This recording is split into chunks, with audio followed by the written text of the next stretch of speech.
Hello, everybody. Thank you for staying with us. For those of you who haven't had the pleasure of meeting, my name is Nicholas Castleman. I'm going to be your MC for this session with the Bisnow team. A gentle reminder that there will be networking after this session, speed networking in a digital format and era. So please do hang around, go and check out the expo pages and feel free to engage with one another that are on this platform. A huge thank you to our partners on this session, Callison RTKL, Venture Project Management, Pinson Masons. Thank you so much for your support in this session. Without any further ado, I would like to introduce the next panel. And Anton Newton from Pinson Masons, feel free to kick off. Thank you. Thank you very much for that sort of warm introduction, Nick. I think there is now common agreement that COVID has accelerated many of the changes in the real estate market that were being seen before the pandemic. In addition to some of the short-term changes that this has brought, without doubt this will have a more enduring effect in certain areas such as retail offices, potentially hotels, and ultimately this is likely to lead to certain assets in these areas needing to undergo some form of repurposing. At the moment, given the various forms of support and assistance that the government has provided, we're only starting to see this in earnest. But as that support is tapered and perhaps inevitably we see more CVAs, perhaps particularly in the retail market, the amount of repurposing is only going to increase. Now, one very early adopter of repurposing is Hammerson, as many as you will know, the owner of a multi-billion-pound portfolio of shopping centres and other retail assets. So, Christy, if I may, I'd like to come to you first and ask you to share with us some of the constraints and opportunities as you see them in repurposing in the context of the work that you've been doing looking at former Debenhams and House of Fraser stores that you have in your portfolio. Yes, so, hi everyone, welcome. I'm Christy Baird, I'm a portfolio director at Hammerson. So exactly everything that we're talking about right now is really relevant to what we're doing to making our centres vibrant and relevant.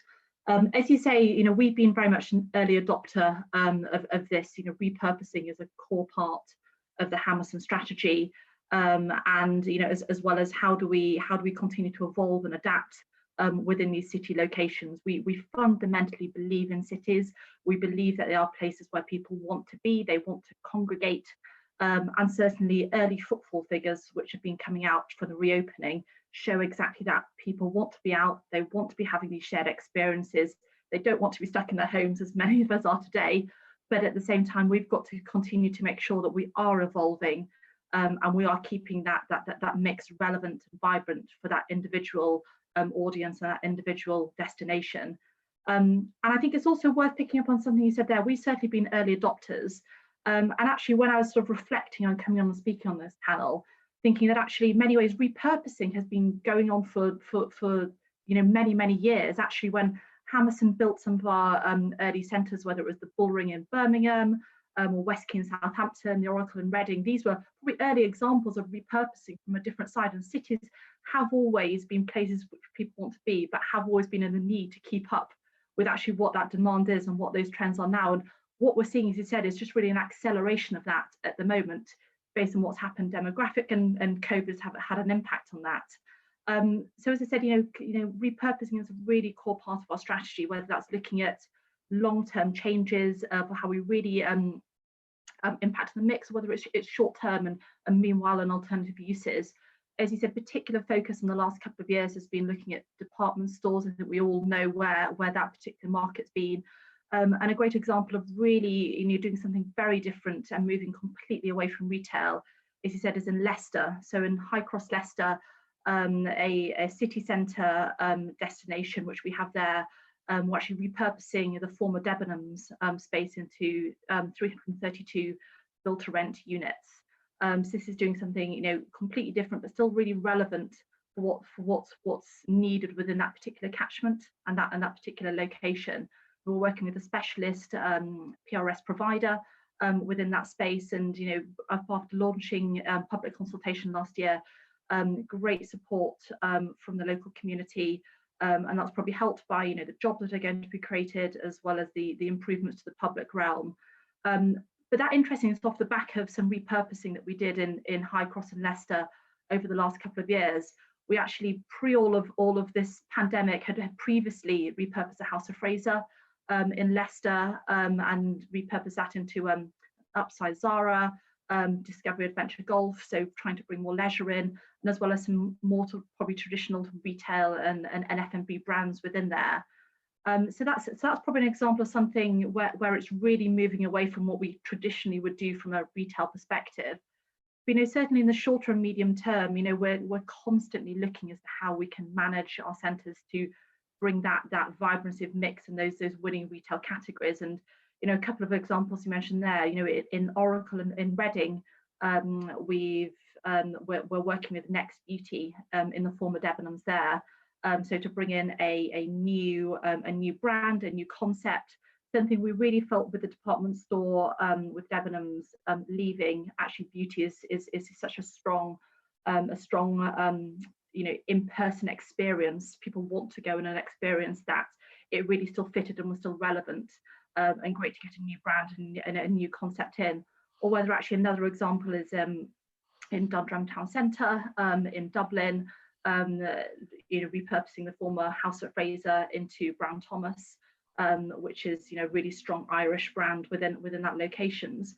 So these opportunities will continue to evolve, and I think certainly from our side we see those opportunities will mean that we're moving away from that probably pure play retail into a sort of a retail plus, and really sort of responding to what we see as kind of relevant within that location, and that's kind of core to our sort of city quarter concept. For how do we continue to be in those cities, but what's right and what's relevant. I think you're also beginning about constraints, which is probably what we spend a lot of our time sort of trying to get around a little bit. And I wonder if it's worth kind of picking up at this point on some of those.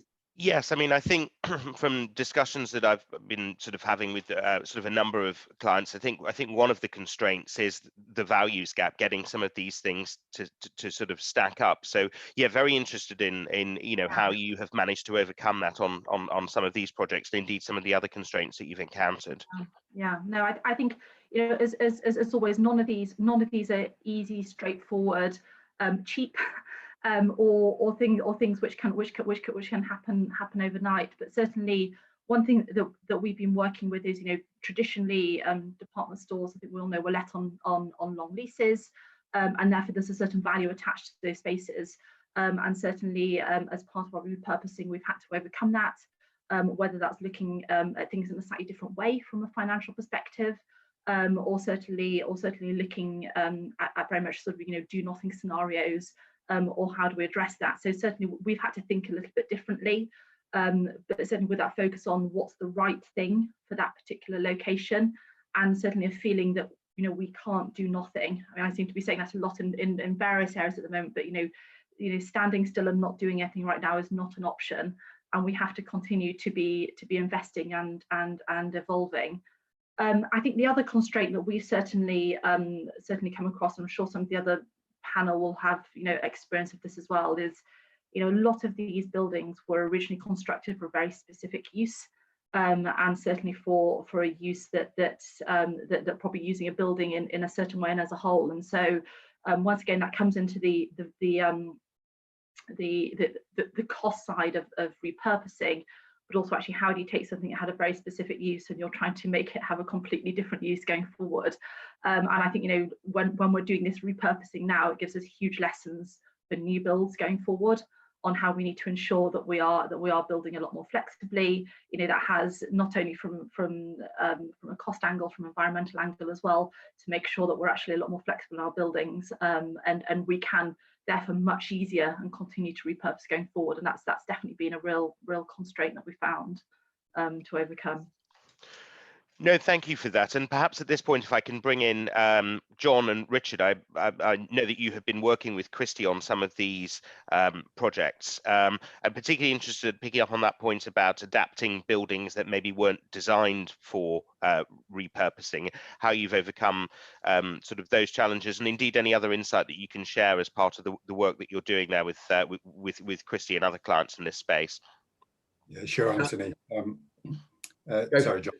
I think the point I'd make here, I'm Richard Taylor from Workman, and we in our venture project management division are involved in a lot of the repurposing and alteration and adapting of space into alternative uses. And I think it's interesting how the repurposing world has changed. It was previously sort of the realm of very small and temporary uses was regarded as typical repurposing, enlivenment and pop-up uses and so forth in order to deal with rates mitigation. But we sort of see it as a small, medium and large kind of exercise where you do have the temporary kind of placemaking and enlivenment side of things.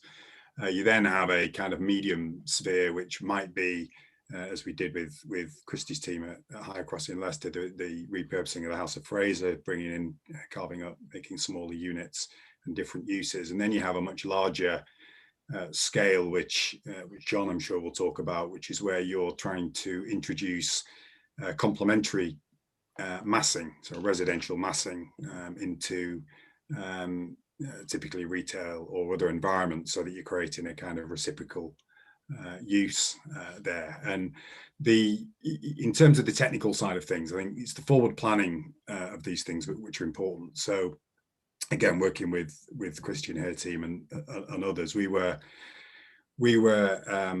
testing feasibility several years ago on some of the larger MSU occupiers, just to see how those units could theoretically be divided up. Implications such as plant on the roof, lift and shift provisions in leases. Are you able to move things around in order to get the flexibility that you need? Can you get drainage through the building and all these things? And then that forward planning enables you to target the most deliverable parts of a shopping centre, for example, and then you are ready to move with at least an outline plan as and when those opportunities present themselves. I think the only other thing I would sort of add before handing over to John is that it's been notoriously difficult to estimate the cost of this repurposing work in the past, because the level of repurposing which is now required hasn't really been seen before. So it used to be the position you would ask someone, well, what is a rate per square foot for turning a House of Fraser, 120,000 square foot unit into several smaller ones? And that empirical data hasn't been available. It is now more available, which does enable clients to do that high level appraisal before going too far into a process, so that it reduces wasted time. It stops us ending up in cul-de-sacs and enables fairly good informed decisions to be made a lot earlier. Excellent, thank you. Yeah, John, can I bring you in at this point? Yeah, thanks, Anton. So I think if I can give you a constraint and an opportunity, really, I think I'll kind of lead on with the constraints after Richard and Christy have highlighted a few there. And I think, when you're repurposing or recrafting, reimagining these assets, and whether they're small interventions of changing and carving up an anchor store such as House of Fraser, as Richard's talked about, whether it's densification of a shopping centre or a town centre by adding different uses, whether that's to live, to work, etc., or whether it's whole scale change and demolition and reinvention. We've found that there's really just absolute importance in real focus on every aspect of those revitalized assets. So every different use class has a different operational need. It has a different way to value itself. It has a different trends and insights which are going on in those different environments.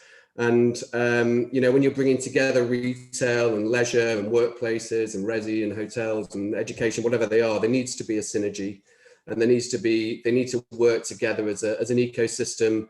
And I'm not sure how others do it, but, at CRTKL, we're kind of a, multi-sector practice. So we find it's really beneficial to bring together those, the experts from each of those sectors, because there's, as much importance of the retail servicing strategy when you're talking about build to rent, when you're carving out, as we've done with Christy at High Cross. And there's as much attention as needed for how you're going to operate that concert in the town square, or how the hotel kitchen ventilation is going to work, or how the parcel delivery is going to work for the build to rent. Those are all things which are really important to get right. And if one of those assets fails, it has a consequence on the rest of it. So there's a constraint. I'd say one of the opportunities to look at is this is really, for me, an extreme exciting time that we've got to really adjust to what the customer and the consumers are demanding. And we're in a technology driven world, and we've got consumers who are enabled to do everything differently.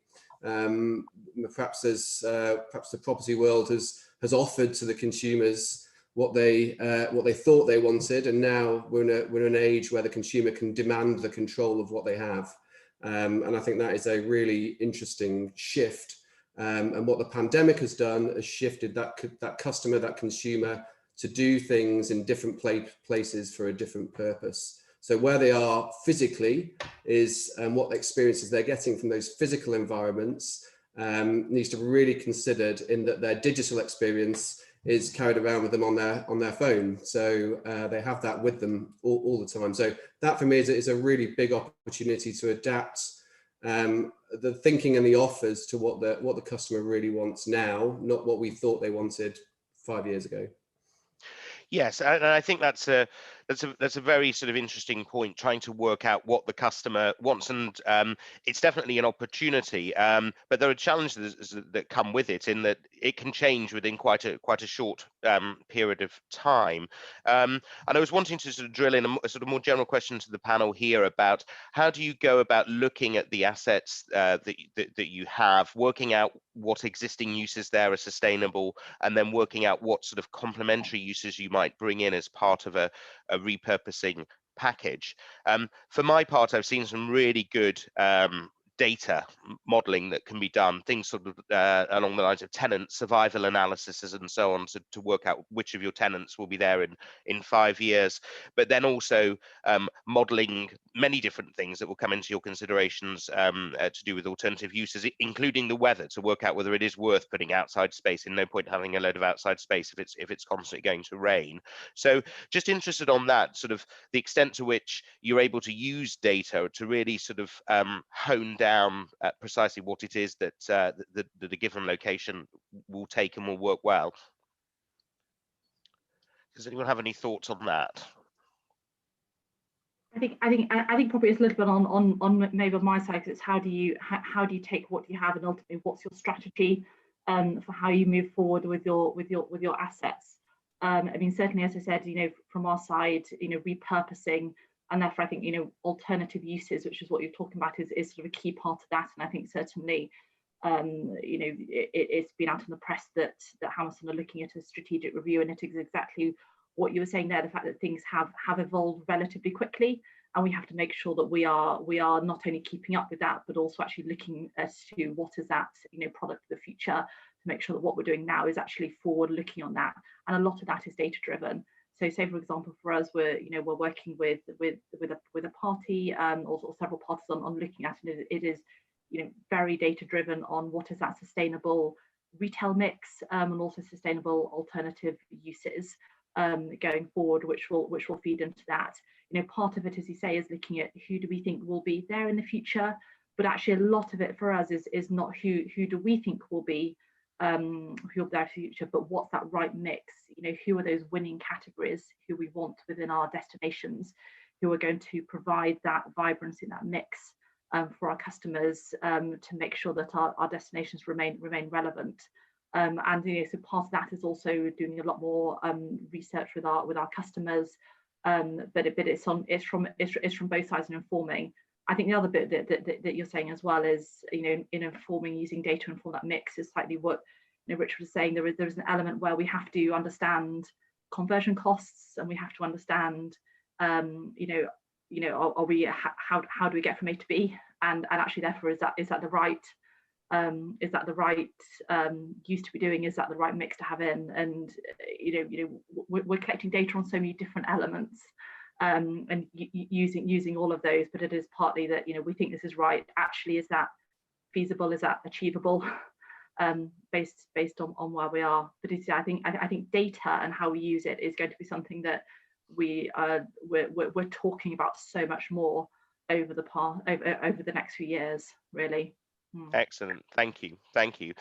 So sort of to date, I guess today we've been talking about repurposing primarily as a way of protecting and driving value in existing assets, but I think repurposing can also be seen as an opportunity for developers, occupiers, operators to access new locations that previously were closed off. So at this point, I'm going to bring in Lucinda and Brandon. So Lucinda, if I may come to you first.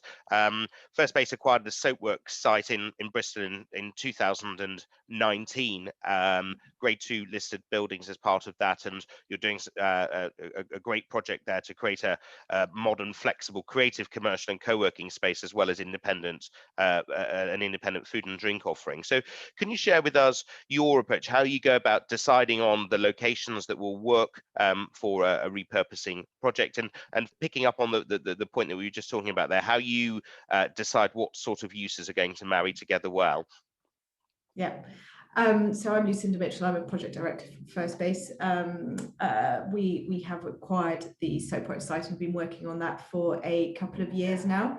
In terms of deciding where we can repurpose, it's quite opportunity led, and Soapworks particularly was just, I mean, there was no, it's an iconic building in the city. Everyone knows it. Everyone loves it. It sold the site. Frankly, if Soapworks hadn't been there, we probably wouldn't have bought the site. It gives it a heart, a heritage, and it's this fabulous building that is, as an old soap pan building, it's got these wonderful, really open 4,000 square foot floor plates with fabulous floor to ceiling heights. So it sort of lends itself to a huge range of opportunities and opportunities that can change over time. So what we've been doing is we've had a fabulous meanwhile use art exhibition, which was actually, I mean, whilst wonderfully received, it was great to get the buildings in use.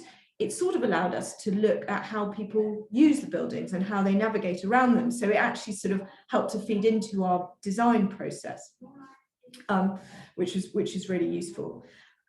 In terms of us thinking about exactly what we're going to do, I think it's picking up on some of the other points that have been made. It's data driven, but it's also driven by you've got to get a really good team of consultants. So with Soapworks, we've got Don Dinsel associates who are working on it from a heritage perspective, and also architects Woods Baggett, who have been able to come up with a huge range of wonderful ideas. And then, you know, the guys to do the real technical stuff, like Hawley, like thinking about the fire and how we can manage that sort of strategy in a building that's going to be occupied in a very different way to how it was originally intended, but also within the constraints of the fact it's grade 2 listed, and you know, one of its great assets is its open nature.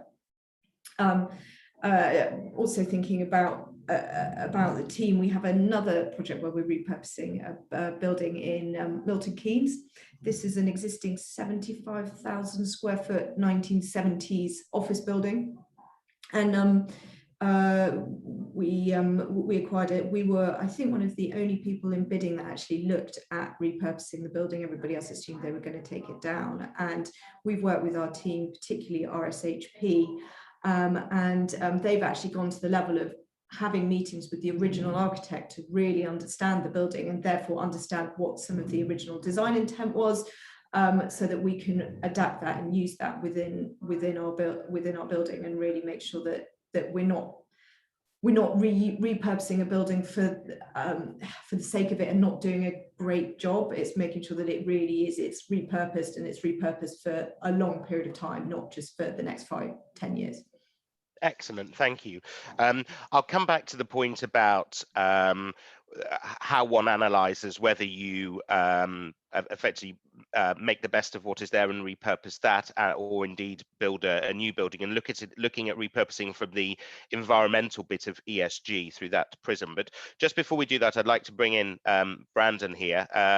Brandon, you founded Anthem Hospitality, which has developed a concept of providing flexible space with multiple uses that allow people to spend effectively all day in one location. Can you tell us a little bit about how you see that operating in practice, and also the locations and types of properties that you think will work best for your concept? Yeah, hi everybody. My name is Brandon Stevens. I'm the founder of Tortilla Mexican Grill, and recently founded Anthem, actually pre-COVID and before all this was taking place. So Anthem started with a basic consumer need, which is around convenience. I mean, we rather than kind of look at a spot and say, hey, what can we do with it? It's more about, we think that people want the convenience of having, especially millennials, a facility to work, eat and drink, socialize, entertain themselves, and engage in well-being all in one place. So we took the steps of identifying the best performing types of each of those experiences. So for instance, in entertainment, competitive socializing does really well. In hospitality and drinking and eating, rooftop restaurants perform incredibly well. And so put those together and then went out and found sector leaders in each of those different disciplines and operating partners, leading operating partners, including the ex-Fat Duck innovation team, the team behind Nightjar, the former #2 bar in the world, et cetera, and formed a kind of coalition to take big box units. So in a way, we kind of eliminated the agents, came together as a group who all really enjoy working with each other and kind of self-formed. And the benefit of doing all that is that the consumer gets the convenience of everything in one place, but also it creates a frictionless design. So if anybody's been to Mercado Metropolitano, for instance, this idea of breaking down walls, taking away doors, and creating this exploratory experience makes it very free flowing and makes it feel like it's kind of your place, as opposed to the chunking up into separate demises. So in a way, you can kind of think of it as a Selfridges of experiences. And the benefit to the landlord that we found has been really interesting is that the lowest cost conversion you could possibly do is just to hand over the unit to a single operator. And for us, we want to take these over as a single operator and then work with our operating partners under an umbrella of licenses, et cetera, in order to operate it. And so instead of all the partitions and the separate plant and the separate sprinkler systems and all that, it's all under one unit. We always hear about 15 to 30 million pounds to convert a Debenhams, and for us, it's a lot less. It also obviously has the benefit of experiential offering that helps shopping centers. And then from a business model standpoint, the benefit of all this is that we're creating cross-pollination between all these different experiences, and we're able to bring in high return on capital business aspects and low return on capital aspects, but between all of them as a blend, it allows us to afford to put in all the different leisure stuff that might be a little lower return because we're offsetting it with higher return, and that allows us to pay a decent rent. And so the model seems to work quite well. So in terms of what we're targeting, because that offering is very much, it's working, but it's hardcore folks who want to work, they want to play, they want to eat, they want to drink, they want to have a smoothie in the morning, get a workout in, do some work, and then end up with a champagne on the roof. So it's millennials, and it's very much city center opportunities. But at a broader level, it's not about just that. I mean, that is a particular thing focused on a particular target audience. We have a philosophical kind of view that we should be looking at target audiences. We should be thinking about the problems that they want. And we should be providing a set of experiences which are future-proofed, eliminate retail, that work for them. And so family activity centers, for instance, are a perfect solution for families, for shopping, for department stores that are outside of city centers. And are department stores your focus at the moment, or are you finding that offices, maybe even some industrial units, although they seem to be pretty sought after at the moment, are we talking about department stores principally here, or is it offices or other buildings that may lend themselves well to your concept? We started off focusing on office space and then realized quite quickly that landlords want to put in a Cat A fit out. They want to keep it Cat A, and if it doesn't work out, they're going to get somebody else in that can reutilize that Cat A. And so us tearing it up and creating a bespoke thing with a NewCo is something that just is too risky. So with the department stores, that isn't the same concern. And also for us, they just work out incredibly well because you have large floor plates. You have these atriums with vertical escalation that's perfect. And with the atriums, you have line of sight. So you can kind of have, it's a food hall, and then you're looking up and you see that there's a golf course, and you look over and you see an immersive experience, and then there's a rooftop. And so for us, department stores work out perfectly for us, and thankfully or sadly, because of the pandemic, work out really well for the landlord as well. Excellent. Thank you. Thank you. I want to return. Can I just make a really quick comment? Brandon brings a Of course. brilliant point up about how these spaces become enabled to be successful, and at the heart of that, I think is, I mean, correct me if I'm wrong, Brandon, is the management of them, right? Of taking that holistic nature of the whole space, even though it's got different things going on inside it, and that long-term interest of the space and the management, and accepting that from the outset, and that it's going to be a long-term interest, is what enables that to happen, you know. And I think that really feel that is often the catalyst to make these places successful. It's not a just get in, do it, and then disappear off and hope it pans out. Like, it needs someone in there to work it, to craft it, to keep it going, to understand where the trends are changing, when the golf becomes the immersive experience, whatever it is, when the spin bike comes VR boxing, I use quite often. You know, those are the things which if you're there as an institutional investor and you have an interest in that long-term asset value, then you're enabled to have a long-term interest in it changing as it needs to. We view it as a stage, right? And so we're going to put in these different elements. And obviously workspace will be workspace for a while. Workspace will change a bit, but there's always going to be a need to have offices of some sort. Lounges, yeah. I think there's always going to be a need for that. But you're absolutely right. You know, food halls will evolve a bit over time. You know, who knows what happens with growing food, you know, in the food hall itself as that technology starts to evolve. Obviously, entertainment changes, et cetera, et cetera. So creating this stage and not sinking CapEx into really expensive materials, but sinking CapEx into allowing flexibility is really where we're going. No one is looking for to be impressed as much, I think, as much as actually feeling really, really comfortable and at home in a particular place and having relevance. Excellent. No, thank you. Thanks. I want to return to the theme that I sort of trailed earlier, ESG. I mean, this is a topic that is firmly on most boardroom agendas. So I wanted to look at how this features in the approach to repurposing. And for today's session, I'm going to focus on the E, environmental, and S, social bit. So apologies in advance to any of our audience who've come along for a governance fueled session. I'm sure there'll be another webinar on that in due course. So Lucinda, if I can come back to you, you mentioned MK Gateway and that it was really important to you there to keep the existing building, which I think was a sort of 1990s 3-story council office. How did you go about doing the analysis of working out in sort of in environmental terms? Was it better to retain the existing building, adapt it, extend it, etc., or to effectively spend the carbon up front, create a new building, but that building probably will be more energy efficient? Is it, do you look at the period of time that the building is going to last, the building materials for that? How have you gone about doing that analysis? Well, on the MK scheme, we started off with a pretty basic analysis, if you like, of what's going to be the carbon saving of retaining that structure. And it was 4,000 tons. You can't sort of ignore that. So it was 4,000 tons. And we then looked at the building and said, right, well, how can we repurpose it? So what do we need to keep? We were really lucky in that, for example, the cores are non-structural, so we could lose those. So we're just being able to keep the frame, which has allowed us to be able to ensure that we are, you know, plugging in M&E that is as energy efficient as possible, whilst also having that great benefit of keeping the structure. But then conversely, say on Soapworks, there is an existing building there that is next to the grade 2 listed one.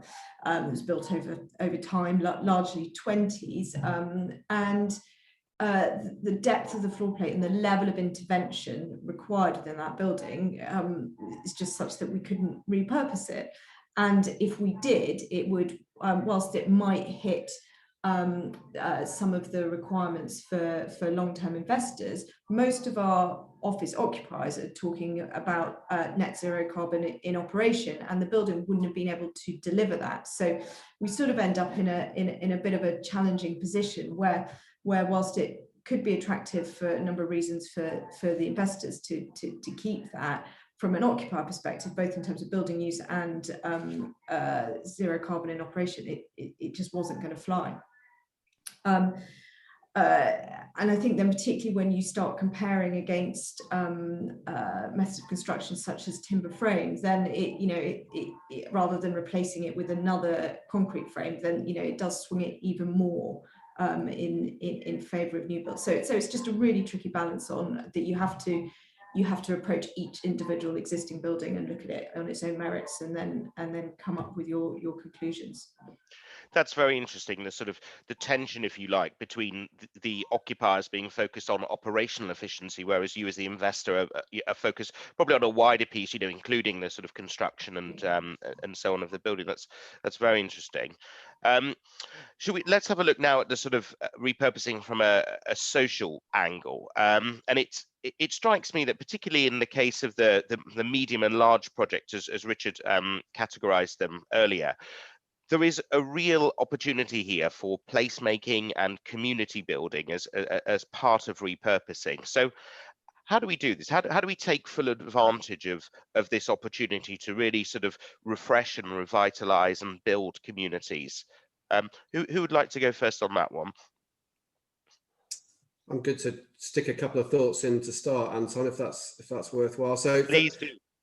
For me, a little bit, we're entering such a fantastic time in the whole real estate industry, where we've got a whole load of investors and funders who are crying out and demanding that the assets meet certain values and have certain impact. And whether that's planetary, whether it's about the climate, whether it's about society or the neighborhoods, that we're at a point now where everyone is pointing in the same direction and